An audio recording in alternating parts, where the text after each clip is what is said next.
आइए बगुला चौथ में मनोकामना पूर्ण करने वाली चौथ माता की कथा सुनते हैं। कहते हैं बगुला चतुर्थी के दिन चौथा माता और गणेश जी की कथा को अवश्य सुनना चाहिए। एक गांव में एक सेठ सेठानी रहते थे। उनके एक बेटा और एक बहू थे। बहू सबको भोजन करा के फिर स्वयं भोजन करती थी। एक पड़ोसन ऐसी भी थी जो रोज पूछती थी, बहू आज खाने में क्या बनाया। बहू कहती ठंडो बासी। एक दिन उसके पति ने ऐसा सुनकर विचार किया कि आज तो पकवान बनाए जाएं, फिर देखें कि मेरी पत्नी पड़ोसन से क्या कहती है। उसने तरह तरह के पकवान बनाए और घर के सभी लोगों ने एक साथ बैठकर भोजन किया। आज भी पड़ोसन ने पूछा तो बहू ने कहा ठंडो बासी। सेठ के लड़के ने सोचा, हो न हो कोई बात अवश्य है, इसीलिए मैं पत्नी ऐसी बात कहती है। उसने पत्नी से पूछा कि तुम रोज ठंडो बासो खाया ऐसा क्यों कहती हो, जबकि हम सभी एक साथ बैठकर कई तरह के पकवान खाए हैं। तब उसकी पत्नी बोली, हम लोग जो कुछ भी खा रहे हैं वो बाप बूढ़ों की कमाई है। जिस दिन आप कमा कर लाओगे उस दिन मैं समझूंगी ताजा भोजन कर रही हूँ। अब एक दिन लड़के ने अपनी माँ से पूछा, कहा मैं इस बड़े शहर में कमाई करने जा रहा हूँ। माँ बोली, बेटा अपने पास इतना धन है कि चाहे जितना खाओ समाप्त नहीं होगा। माँ के मना करने पर भी बेटे ने स्वयं कमाने का दृढ़ निश्चय कर लिया और जाते समय पत्नी से कहा, मैं जब तक कमाकर बहुत सा धन लेकर ना आऊं तब तुम चूल्हे की आग मत बुझने देना। एक दिन चूल्हे की आग बुझ गई तो बहू मन में ही बहुत घबराने लगी और विचार करने लगी, कहीं मेरे पति पर कोई संकट तो नहीं आया है।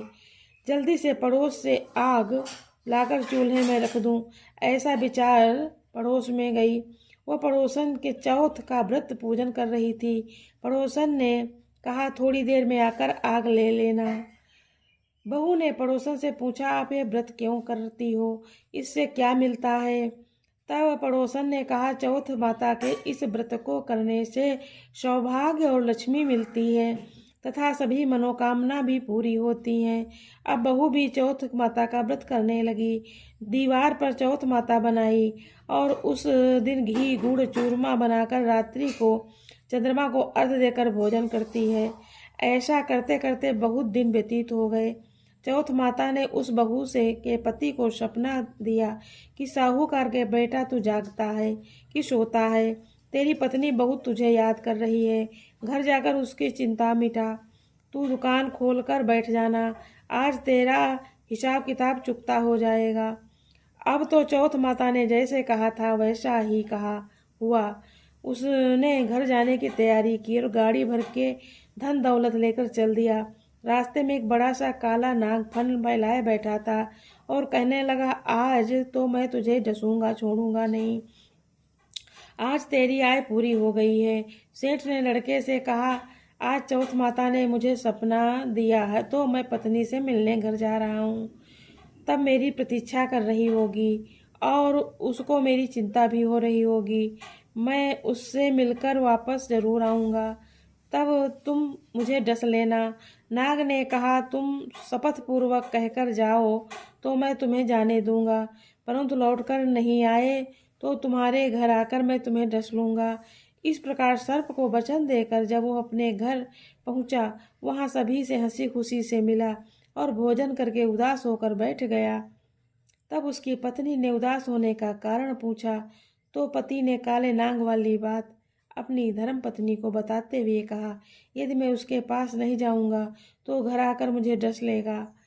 पत्नी बहुत चतुर थी। उसने कहा कि आप जब जरा भी घबराओ नहीं, आप आराम से लेट जाओ, मैं उपाय कुछ सोचती हूँ। पत्नी ने कमरे में 7 सीढ़ी बनाई।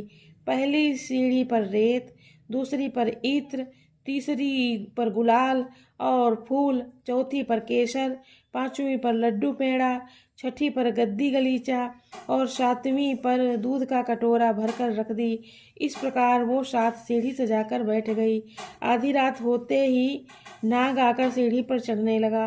पहली सीढ़ी पर रेत में लेट लौट गया और कहने लगा कि सेठ की बहू ने आराम तो बहुत दिया है, पर बचनों से बंध कर आया हूँ तो डसूंगा अवश्य। इसी प्रकार सातों सीढ़ियों पर नाग आराम करता हुआ और कहता हुआ डसूंगा जरूर। कमरे में जाने ही वाला था, तभी चौथ माता ने विचार किया कि मैं इसे नहीं बचाऊंगी तो संसार में धर्म कर्म और व्रत कौन पूजन करेगा। अब तो गणेश जी की चंद्रमा जी और चौथ माता ने उसे बचाने का विचार किया। चंद्रमा ने उजाला किया तथा चौथ माता ढाल बनी और गणेश जी ने तलवार लेकर नाग को मार दिया। उसके बाद ढाल ने ढक दिया। अब बहू भी थकी हारी सो गई। दिन उगा तो लोग सेठ के बेटे से मिलने आए, परंतु बेटा बहू तो उठे ही नहीं थे। बहुत देर हो गई तो माँ उन्हें उठाने गई। माँ ने सातों सीढ़ियों पर जो कुछ देखा उससे बहुत घबरा गई और बेटा बहू को आवाज़ लगाई। बेटा बहू उठे तो देखा एक ढाल तलवार वहाँ पर पड़ी हुई है।